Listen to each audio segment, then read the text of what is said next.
मैंने तो आरक्षण पर एक शब्द नहीं बोला और ये आरक्षण पर सफाई भी देने लग गए। अब देखिए चोर की दाढ़ी में तिनका होता है। पर अभी सीडी और सीबीआई को एक बार अडानी अंबानी के घरों पर जरूर जाना चाहिए और देखना चाहिए कि वहां पर ये टेम्पो खड़े हुए हैं कि नहीं खड़े हुए। मैं आपको उनके पूर्व मुख्यमंत्री का आज का बयान सुनाता हूँ। चन्नी जी उनका नाम सुनिए। मैडम अडानी अंबानी पर भी अधीर रंजन चौधरी ने क्या बोला कि हमें पैसे मिलते तो हम पार्लियामेंट में नहीं बोलते, बोल के तो देखो सब तन से जुदा के नारे आ जाएंगे। रागिनी जी सीए पर स्टैंड नहीं बताया आपने। 150 पर होगा बंटाधार। अंजना जी देखिए जबान हिलाने पर तो कोई टैक्स लगता नहीं, जो आज मोदी जी जबान हिलाकर आए और अनर्गल आरोप लगाकर आए। पहली बात तो ये कि मुसलमानों की तुलना कुत्ते के पिल्ले के साथ करने वाले जो इनके सर्वोच्च नेता हैं। रागिनी जी एक बार आज मैं कहता हूं आरक्षण की व्यवस्था में कोई बदलाव नहीं होगा। मैं तैयार हूं अंजना को लिख कर देने के लिए। रागिनी लिख कर दे कि अभी तक जो धार्मिक आधार पर आरक्षण दिया है वो गलत है, आगे नहीं देंगे। SC ST OBC कोटे से काटकर नहीं। दोस्तों नमस्कार, स्वागत है आप सभी का। आप देख रहे हैं SK डिबेट। 4 चरणों का मतदान संपन्न हो चुका है। अब बस 3 चरणों का मतदान बाकी बचा है। ऐसे में कोई भी सियासी पार्टी इन तीनों चरणों के मतदान में पीछे नहीं रहना चाहती। महाराष्ट्र में चुनावी मंच से प्रधानमंत्री मोदी जी ने धर्म के नाम पर कांग्रेस पार्टी को घेरते हुए कहा कि इन्होंने धर्म के नाम पर देश को बांटा और आज वो धर्म के नाम पर भांति भांति के बंटवारा करने में लगे हैं।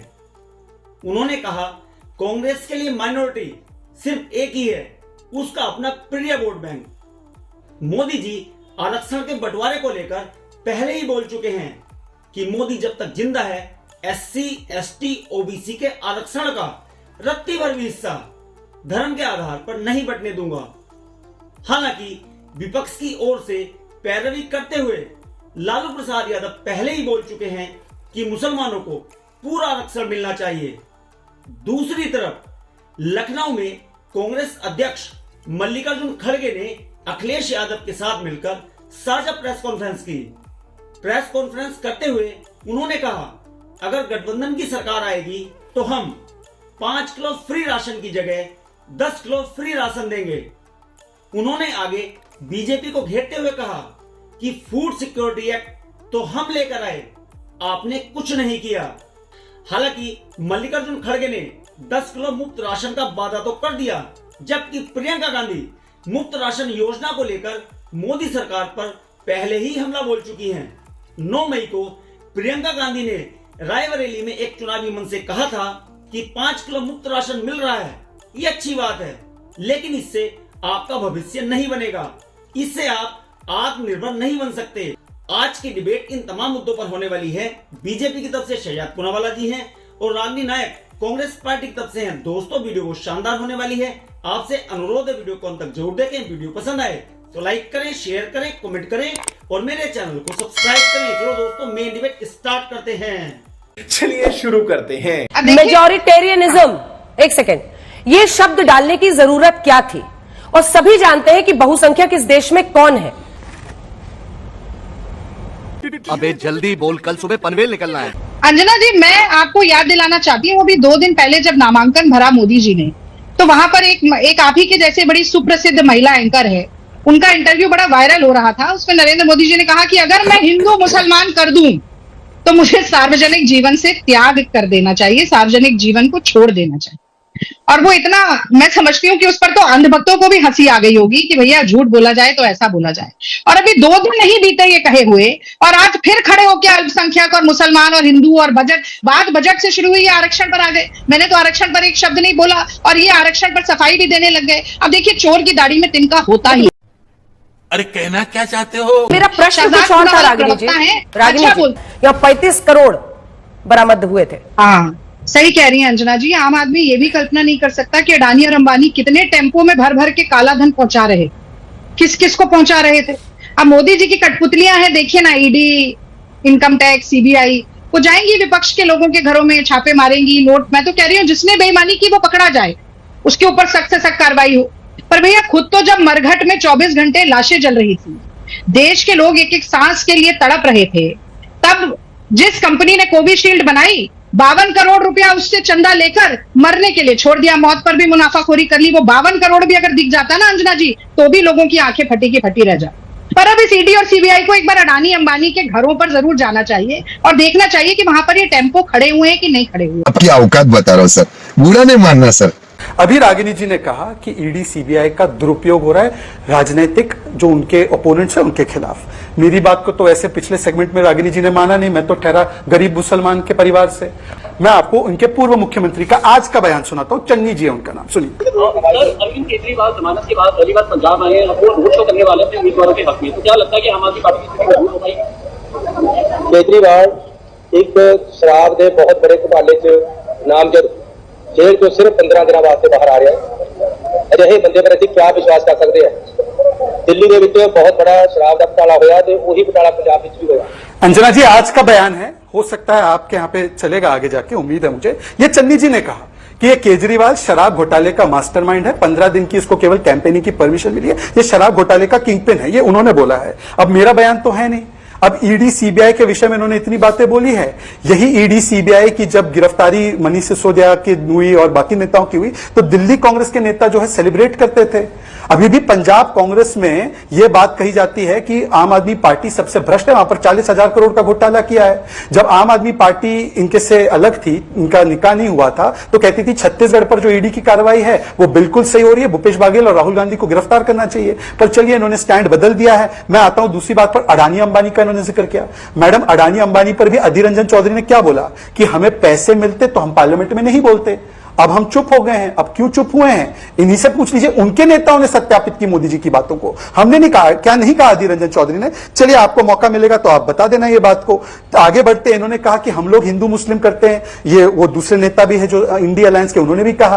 तो मुझे बता दीजिए वोट जिहाद जो है ये सेकुलर बात होगी, राम मंदिर बेकार है ये भी सेकुलर होगी, किसी और धर्म के पावन स्थल के बारे में बोलो ना बेकार है, वेटिकन में जो है या कोई और धर्म का स्थल है बोल के तो देखो, सर तन से जुदा के नारे आ जाएंगे।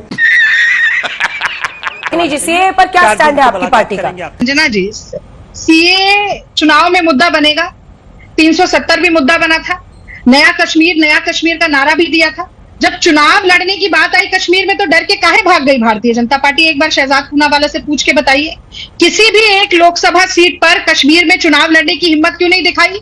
आज धर्म से जुड़ा जो मुद्दा होगा उसको अमित शाह भी उठाएंगे, नरेंद्र मोदी भी बोलेंगे, पर जनता कहेगी कि जो प्रधानमंत्री उड़ीसा में आकर जिलों की राजधानी पूछ रहा है वो कितना जनता के प्रति और देश के माहौल के प्रति और एक कॉमन सेंस के प्रति जागरूक है, ये सब लोग समझते हैं। 10 साल में जो एक प्रेस वार्ता नहीं कर पाए, बिना टेलीप्रॉम्प्टर के भाषण नहीं दे पाए, वो क्या करेंगे? नहीं, सीए पर आपने स्टैंड नहीं बताया रागिनी जी, सीए पर स्टैंड नहीं बताया आपने। 150 पर होगा बंटाधार, सीए पर बताया नहीं स्टैंड आपने। क्या कांग्रेस पार्टी ये लिख कर देने को तैयार है? वो सीधी चुनौती दे रहे हैं कि धर्म के आधार पर आरक्षण नहीं देंगे, जो संविधान कहता है। अंजना जी देखिए, जबान हिलाने पर तो कोई टैक्स लगता नहीं। जो आज मोदी जी जबान हिलाकर आए और अनर्गल आरोप लगाकर आए, वैसे ही जुबानी जमा खर्च का काम आज भारतीय जनता पार्टी के प्रवक्ता ने, शहजाद हमारे साथ एनएसयूआई के समय पे भी रहे थे, हमारे छोटे भाई की तरह ही हैं, भारतीय जनता पार्टी के प्रवक्ता ने भी आज किया। जब हमने लिखकर कहीं ये दिया ही नहीं कि 15% हम बजट अल्पसंख्यकों के लिए बनाना चाहते हैं, या हमने ये कहीं लिखा ही नहीं कि आगे जाके हम सारा ओबीसी का आरक्षण मुसलमानों को दे देंगे, तो अब हम उसको लिखकर इनके अनर्गल आरोपों का जवाब क्यों दें? मुझे नहीं लगता ऐसा कुछ करने की आवश्यकता है। लेकिन 2-3 बातें मैं यहां जल्दी से कह देना चाहता हूं। पहली बात तो ये कि मुसलमानों की तुलना कुत्ते के पिल्ले के साथ करने वाले जो इनके सर्वोच्च नेता हैं, वो कहीं ना कहीं मुसलमानों, दलितों, पिछड़ों, महिलाओं और गरीबों के विरोधी हैं। लगातार इस तरीके की दोगली राजनीति करने के माहिर हैं। तो भैया पसमंदा मुसलमान हूं, ये तो शहजाद भी विक्टिम कार्ड बहुत बार खेलते रहते हैं। मोदी जी अमरोहा जाते हैं तो कहते हैं शामी हमारा भाई है क्योंकि मुसलमानों का वोट चाहिए। बनासकांठा जाते हैं तो कहते हैं मुसलमान घुसपैठिए हैं। तो इस तरीके का व्यवहार मोदी जी ने कई बार करके दिखाया और वो अब बढ़ता जाएगा, आप देखिए। बंद करो हाथ जोड़ के। मैं सवाल है कि अगर पीएम ये कह रहे हैं कि धर्म के आधार पर वो बजट देंगे, तो किस तरीके से इसको क्या समझाइए जरा कि क्या कहना चाह रहे हैं? समझने की बात क्या है, ये तो वास्तविकता है। याद नहीं है मनमोहन सिंह जी ने 2006 में कहा था कि संसाधनों पर पहला अधिकार मुस्लिमों का होगा, और कांग्रेस ने तो ये पहले भी किया है ना। आप पूछे कांग्रेस पार्टी से कि क्या कर्नाटका में पूरा का पूरा मुस्लिम समाज को आरक्षण देने का काम 94 में मोइली ने ओबीसी के कोटे से नहीं किया है क्या? तेलंगाना में 4% मुसलमान आरक्षण के नाम पर नहीं दिया है क्या? आंध्र में जब उन्होंने ओबीसी ई कोटा बनाकर मुस्लिमों को दिया तो हाईकोर्ट ने उसको स्ट्राइक डाउन किया, फिर से उनको बैकवर्ड क्लास कमीशन जाना पड़ा उसके बाद, तो इन्होंने नहीं किया है क्या? अभी लालू प्रसाद यादव जी ने कहा कि मुस्लिमों को पूरा आरक्षण मिलना चाहिए, ये स्टेटमेंट नहीं आया क्या?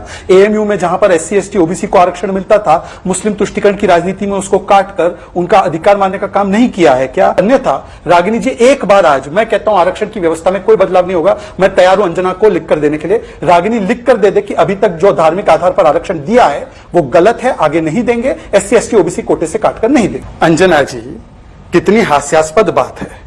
हमने कहीं पर अंजना जी लिखा था क्या कि हम आरक्षण हटाने वाले हैं या हम संविधान बदलने वाले हैं? नहीं, पर किसी के एक बयान को लेकर पूरी कांग्रेस की जमात ने हल्ला मचाया।